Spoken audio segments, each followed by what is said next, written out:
আপনি যদি একজন রাইডার হন এবং আপনার যদি একটা বেবি থাকে, বিশেষ করে বেবিটা যদি ছেলে বেবি হয়, সো রাইডার হওয়ার শখে আপনার বাচ্চাটাও আপনার সাথে রাইড করতে সবসময়ই পছন্দ করবে। ইভেন ইফ আপনার ওয়াইফ যদি রিক্সায়ও রাইড করতে পছন্দ করে, আপনার বেবি দেখবেন আপনার সাথেই রাইড করতে পছন্দ করবে বাইকে। তো বাচ্চার ক্ষেত্রে সবসময় সেফটি মেনটেন করে বাইক চালানোটাই ভালো, অ্যান্ড সেফটি মেনটেন করাটা উচিত। কারণ একটা দুর্ঘটনা সারা জীবনের কান্না।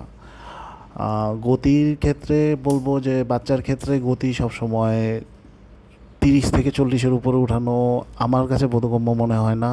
ইভেন 40-এর নিচে থাকাটাই বেটার। গতি কখনো ভালো কিছু বয়ে আনে না। সবাই সুস্থভাবে রাইড করেন, বাইক রাইড, হ্যাপি রাইডিং। ভালো থাকবেন, সুস্থ থাকবেন। আসসালামু আলাইকুম, ধন্যবাদ।